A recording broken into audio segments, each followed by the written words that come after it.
Hi there. My name's Dr. Claire Baker, and in this short film, we'll look together at some of the findings from the Bright Spots programme on the topic of interdependence. The Bright Spots programme is a partnership between the University of Oxford and Coram Voice, a children's rights charity. If we were to look at the official statistics that the government collects about children in care and care leavers, we'd find very little information on how young people themselves feel they're doing.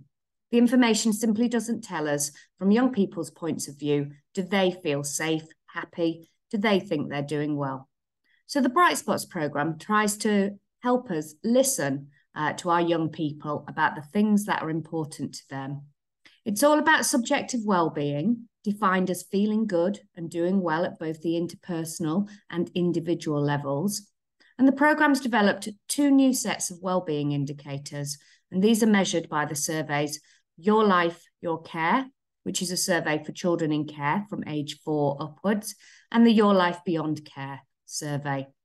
And here you can see the well-being indicators. They were co-produced with young people, and they really tried to look at what young people say matters to a good life. And you can see there the different domains. So young people are really clear. To have a good life, you need the key people around you, those who are important to you. So having a person you trust, having people in your life who listen, encourage you, having a really good friend, someone who gives you emotional support. And of course, you can see information in there about leaving care workers. So being able to easily contact your worker, being able to trust your worker, feeling involved. And the well-being indicators are really trying to push us on in terms of how we think about the care system, and just shift that emphasis so that things are much more focused on what young people tell us matters. The programme has been running for around a decade, and we've heard from over 20,000 children in care and care leavers and worked with 60 plus local authorities. In terms of young people leaving care, filling in the Your Life Beyond Care survey, around 7,000 have already completed the survey, and the findings are written up in various reports. So today we'll be able to look at some of these findings together in relation to the topic of interdependence. But what do we actually mean by this? Well, the dictionary definition tells us that it's a fact that we actually depend on each other, that we need each other. And actually, good social relationships and connections with people are really important to our individual well-being. They're also important to national well-being, because the strength of these relationships help to generate social values such as trust in others and social cooperation between people and institutions within our communities. And the absence of good relationships and feeling connected, such as social isolation and loneliness, can actually have such a profound impact on us. It can lead to an elevated risk of things such as heart disease, stroke, and premature death. And belonging is actually a fundamental human need. There's no denying it. We need each other, and we need to feel that we belong to someone, to somewhere, and to something. But given the importance of relationships and feeling connected, we really have to call into question some of the rhetoric and some of the aims around leaving care. So a lot of the language and a lot of what we're working towards sometimes is self-sufficiency. So we talk about transitioning to adulthood with not a lot of support or inconsistent support. And that's what's expected of a lot of care leavers. And as we said, the Bright Spots programme really tries to look at a wider lens, putting that lens of what makes life good. So thinking about the support we offer, being not just around preparing a young person for independent living. Surely growing up is about so much more than that, but about supporting our children and young people in care, promoting their recovery, resilience, and well-being. So we really need to think, have an honest conversation and reflection about challenging that idea that independence is the goal of what we're all trying to do, and really try to move towards embedding much more interdependence-informed approaches. As this quote tells us, given that independence is neither truly desirable nor achievable, why is it something we expect of young people who are or who have been in the care of the state? Why for them is independence something that should be promoted or prepared for? Young people need to have a key sense of the relationships around them, that these relationships are for keeps. We need to let them know they will not be on their own. And like every human being on the planet, they do not have to be independent. Instead, they can be interdependent. And I really love this quote. It really stays with me. It's very powerful. A care leaver taking part in one of the surveys reflecting, I know how to live independent like surviving, but I don't know how to live independent as in like being happy and living. And so if we turn to some of the bright spots findings, we'd see that one of the good news stories for many young people is the strong relationships they describe with their leaving care worker. This is in contrast to children in care. So actually, care leavers are much more likely to say they trust their leaving care worker compared to social workers. She's amazing. She always goes above and beyond for you, always makes sure you're okay and lets you know she's always around. And there's some stability there. So more care leavers are keeping the same worker compared to children in care. So there's some good foundations, but we have to remember that our leaving care worker won't be with our care leavers forever. And so the question, who will be there at age 30, is really important, because many services will have fallen away well before that age. So having that long-term view and thinking as children grow older about who is important to them and who will be in their lives is really important. The Bright Spots programme asks young people whether they have someone who listens to them, tells them when they've done well, and believes they'll be a success.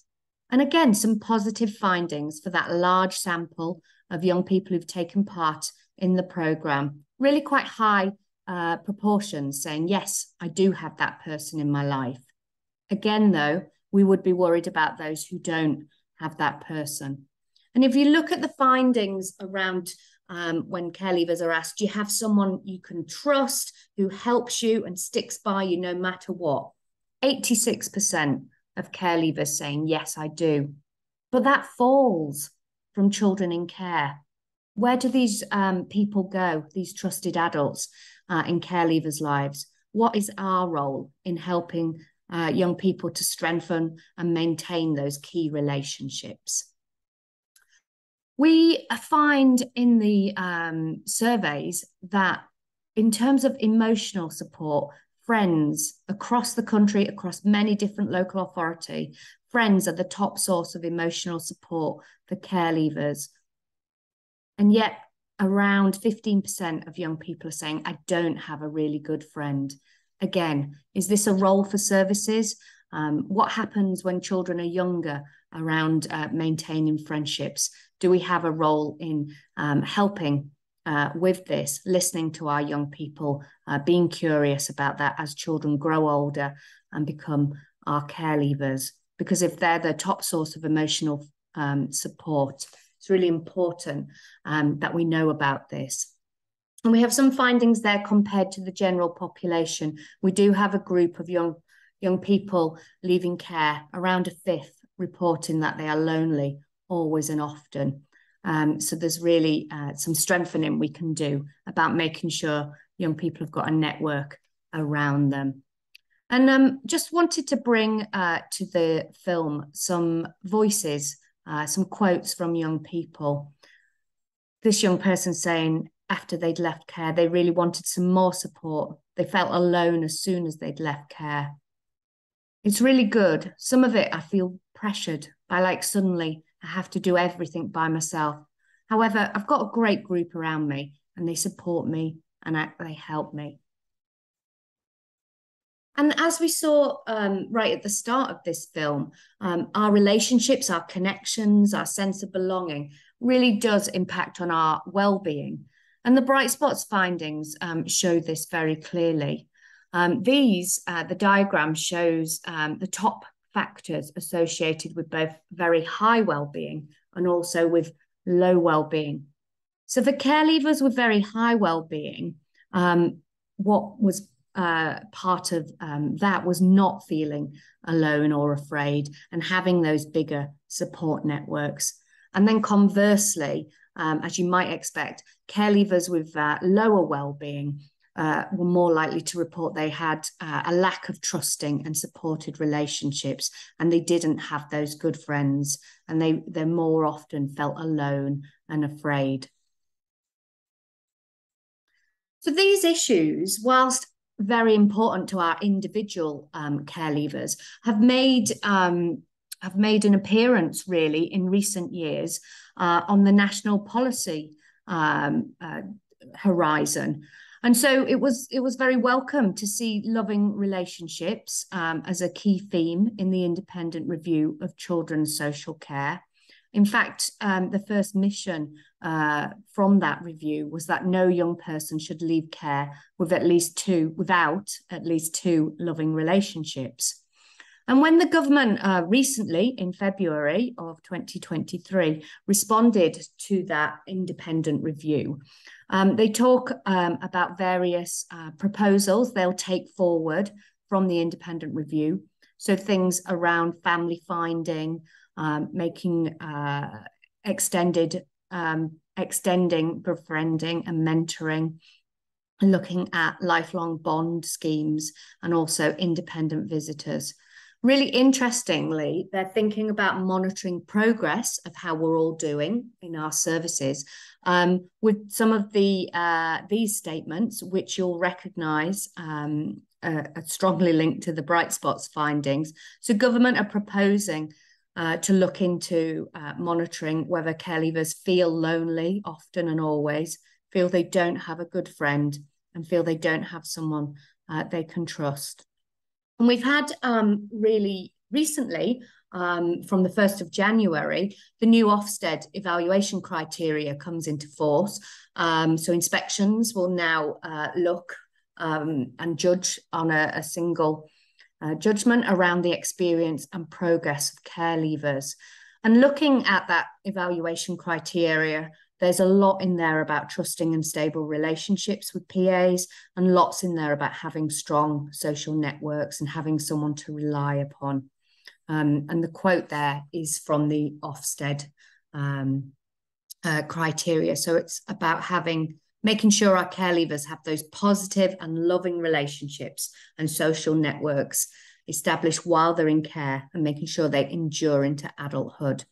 And just the reports on the screen are resources from the National Leaving Care Benchmarking Forum around the local offer. And one of the pillars in the local offer is around relationships. So just a reminder of those resources. You can look at how other local authorities are doing in their offer in relation to relationships. There's an audit tool and thematic report.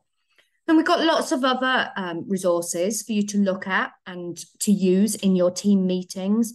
The Coram Voice Resource Bank has examples from local authorities who've undertaken the Bright Spots programme, and often in partnership with their young people, they've worked together on their findings to try to make improvements.